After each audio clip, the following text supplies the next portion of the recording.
আমি গাড়ি এটার বাসের পিছনে ছিলাম।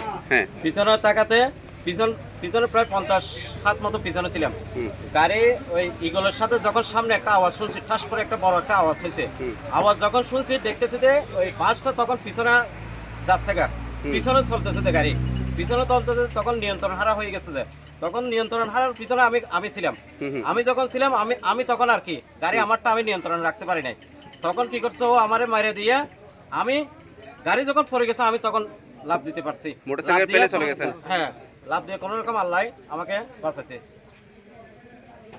ওই স্পিড ব্রেকার যেটা, এটা ওই ইগল পরিবহন যখন স্পিডে আসছে ঠস করে, এখন যখন ব্রেক করছে, ব্রেক করার সাথে সাথে একটু ওই আপনার ডানে সরে যাওয়াতে ওই হানিফ গাড়ির সাথে সংঘর্ষ হয়েছে।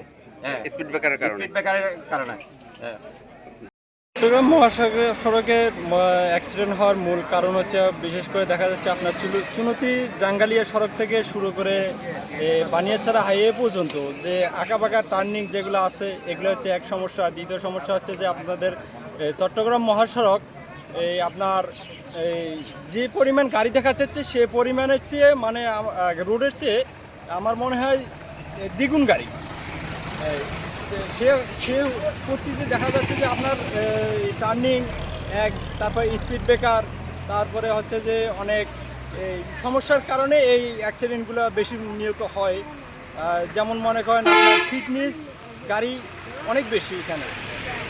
সেই আমার মনে হয় যে এই সমস্ত জিনিসগুলো দেখানোটা ভালো। হাইওয়ে যেমন আপনার ফিটনেস গাড়ি, এগুলো আমার মনে হয় যে সঠিকপূর্ণভাবে মানে পরিচর্যা করতেছে না। আরেকটা হচ্ছে যে মনে করেন আপনার এই টার্নিং যে আঁকাবাঁকা যেগুলো আছে এগুলা এই কারণে আমার মনে হয় যে গাড়িটা অ্যাক্সিডেন্টটা খুব বেশি হচ্ছে আর কি। 6 লাইন আমার মনে হয় আমার পক্ষ থেকে যে খুব দ্রুত এই 6 লাইন রাস্তাটা করানো খুব জরুরি হয়ে গেছে। আর পার্শ্ববর্তী যেমন আমার মনে হয় যে রেল লাইন যেটা করছে, আমার মনে হয় না যে এটা কোনো কাজে আসছে।